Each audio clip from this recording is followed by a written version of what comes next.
I think that, we're habituated.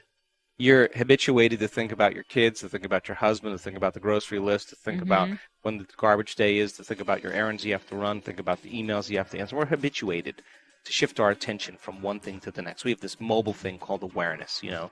And so we habituate ourselves into shifting our attention very quickly so that we can get a lot of stuff done. And when you do that, your brain waves kind of amplify into a higher aroused state called high beta brain waves. And that's good. That's good if you need to be alert. But as those thoughts come in, I don't really care that they come in. I'm just noticing they're coming in, but they're not the thoughts I want to put my attention on. So as you begin to have those thoughts coming in and you start applying a way to change your brain waves, in the beginning, yeah, just like when you work out, in the beginning, I don't want to do this, it hurts, and then halfway through the workout, you're totally involved in it, and your fatigue is gone, you're not thinking about anything else, you're clear. Well, you keep doing it. Our research shows that, and we just had a group of scientists study a bunch of our brain scans at Bond University in Australia, thousands and thousands of brain scans. She called me up and she said, we have never seen a community of people have the ability to change their brain waves so quickly. Like 4 seconds, 5 seconds, in 9 seconds. They've practiced it enough times that they know how to silence the critic in their brain. That thinking is the analytical mind. And as you learn how to change your brain waves, that default mode network, that voice in your head goes away. And our research shows that it goes away during the meditation, and then it goes away for the majority of the day. So nobody's saying to you, you can, it's too hard, you're too much like your mother, you're never going to change, it didn't work last time. That's silenced in the brain. So it's not so much that you have to try to get those thoughts out of there. You just know that they're going to come, and you keep directing your thought at something else, and you keep applying the formula. Mm-hmm. Sooner or later, the chatter just goes away, and that's the relief. And you practice it, then you know when you're there and you know when you're not. And so when I do my inner work, the most important thing for me is to settle into that present moment, because when there's significant biological changes that are taking place in the brain and the heart, sometimes you feel so amazing you don't want anything any longer. You feel like you have everything, and that's what I call the natural state of being. There's coherence, high level of order in the brain. The brain is synchronized, it's orderly. The heart is synchronized, it's orderly. It's driving new energy to the brain. Once energy moves into the heart, our research as well as other research shows that it amplifies energy into the brain. Now you have a different awareness. You're feeling differently, you're thinking differently, because you're at a different level of consciousness. So getting to that point where you're self-regulated, you no longer live in lack. You no longer live in separation. In fact, you're no longer needing anything out there to bring you joy or happiness. It's actually coming from within. So now you're more tolerant with people. You're less reactive. You don't really want to emotionally react because you like the way you feel. And our research shows that people's oxytocin levels, their love chemicals, are way higher than the average person. Well, that's because you are what you practice. So every day they practice opening their heart. In survival, in stress, not a time to open your heart, right? It's time to run, fight, or hide. Yeah. So we close that down. We stop trusting that, and we stop trusting ourselves, and no energy is in there. And so, of course, there's all kinds of health conditions that are a result of that. So then you practice opening your heart every day, and you say, I'm not getting up till I feel like I'm in love with life. Well, now the game is on. You're out of the bleachers. You're on the field. And in the beginning, yeah, it takes a little work, but over time, you start practicing that. All of a sudden, when you feel that way, and you're no longer needing it from your outer world, you're going to be more unconditional with everybody in your life, because you're not going to want to lose this feeling. You're going to say, I feel so good that I'll forgive you. I don't really care, because nothing's worth losing this feeling. And so people work for it, and they covet it, and they learn how to maintain it. And it's not just about doing the meditation and then getting up and getting on the freeway and flipping people off or judging your coworker the next moment. You're doing that meditation to change your state of being, and then your job is to maintain that modified state of mind and body your entire day. And when you do, get ready. Something unusual, something different, some synchronicity, some coincidence, some opportunity is going to show up in your world. That's the law.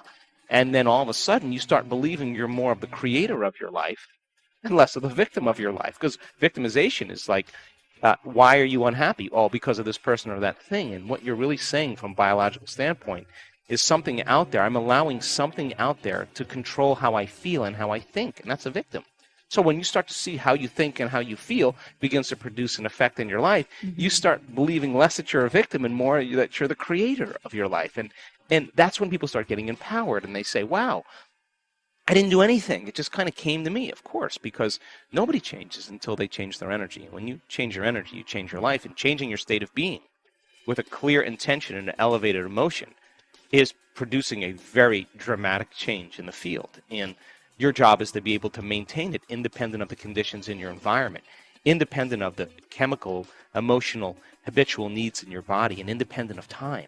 And being able to do that for an extended period of time, you start to see the universe start to give you feedback. And when you start measuring, wow, you at cause, then you wake up in the morning and you want to do it. It's not like, oh, geez, I got to go create my life. Yeah. It's not like that. It's more like, oh my God, the magic's happening. I don't want to stop. I don't want to lose the magic. I want to keep going. And so people are enthusiastic and theos, filled with God. You know, they're inspired to create it. And I think that we are naturally creators. And so we see profound changes in people's body and their brain and in every level when they just keep practicing. So, well, first of all, the meditations that we do are not based on any tradition. Our meditations are based on brain science and heart rate variability and all the things that we've studied. So we have different meditations for different things, you know. But a simple thing to do, really simple, it's such an easy thing, is when you wake up in the morning, instead of remembering your problems and getting into those feelings or getting up and doing your routine, sit up, close your eyes, and ask yourself, okay, who do I want to be today? And say, okay, before I create this new person, let me just take a moment and let me just become conscious of the thoughts that I think that don't support me any longer. I can, it's too hard, I'll start tomorrow. You start writing those thoughts down, becoming familiar with those. Then you review your behaviors, even how you speak. Do you complain? Do you make excuses? Do you feel sorry for yourself? Do you procrastinate? Do you judge other people? Just get a list and write those down. Look at the emotions that cause you to fall to a lower denominator every day. And just become aware of those and review those thoughts, behaviors, and emotions. Become so familiar to them, so conscious of them, that you won't go unconscious to them in your waking day. Now, that is the process. That's to know thyself. And it's amazing because you could actually anticipate the thought before it's coming when you get good at this. You're like, oh, no, I'm not going to go there, because you're so aware of those thoughts now, because nerve cells that no longer fire together no longer wire together. So you begin to dampen down the connections in your brain that have to do with the old self. You're no longer having the same thought that's producing the same chemical that's signaling the body to feel a certain way. You're disrupting that process. In the beginning, yeah, that's uncomfortable. The body's been in that familiar state. Then if you say, okay, what thoughts do I want to fire and wire in my brain? And you have those thoughts and put all of your attention behind them. What behaviors? How am I going to be with my husband? How am I going to be at work? How am I going to be on the phone today? Who am I going to make a difference with? And start to review. Just review. Think about and plan who you're going to be. And then you say, okay, what emotions am I going to live by the entire day? Let the test begin. That no person, no thing is going to steal my joy today. I'm not going to mismanage my attention and lose the love that I feel now. And you start working on those emotional states and just say, I'm not getting up until I feel that feeling. Now, that little small exercise of just deciding who you no longer want to be and reviewing who you do want to be takes 20 minutes. And you get up and you feel better. And your body begins to make a whole different set of chemicals, the whole pharmacy of chemicals that really start to make you see reality differently. We don't see things how they are. We see things how we are. So when you change who you are, you're going to get a broader spectrum of the way the world really is. And look, people who are unhappy with themselves are unhappy with everybody. People who hate other people, they hate themselves. People who judge other people, they're always judging themselves. People who love themselves love other people. People who are happy with themselves are happy with other people. And you can say to me, well, it was this person or that thing that did it to me 25 years ago. And I'm going to say to you, wow, that means you haven't changed in 25 years. That experience was the end of your evolution. Because when you say that person or that experience did it to me, you're saying I stopped growing and changing in that moment. And the stronger the emotion you feel, the more altered you feel, the more you put your attention on that person. So then it makes total sense then that the latest research on memory says that 50% of what we talk about in our past isn't even the truth, that memory's creative. We make stuff up. Yeah, there's research on memory that says that when you tell a story of your past, that you don't have the same brain that you did at that moment, that 50% of that you embellish. So then that means people are reliving a miserable life that they never even had, just to reaffirm the fact that they're stuck in their past. Mm-hmm. And it's all because they want to condition their body. Conditioning process just requires a symbol, a thought, a stimulus, and a feeling. And so you remember the event, you feel the emotion, you're conditioning your body more into the past. And yeah, you're right.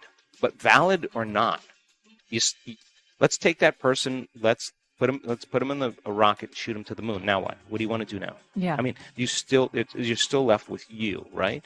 And so then what we know is that getting people out of that state, bringing them up to the present moment, when they start letting go, when they finally let go, the freedom that they feel, the joy that they feel, causes them to naturally feel these elevated emotions. So the overcoming process, that is such an important element, because most people, I just want to focus on the positive. I don't want to really, well, no.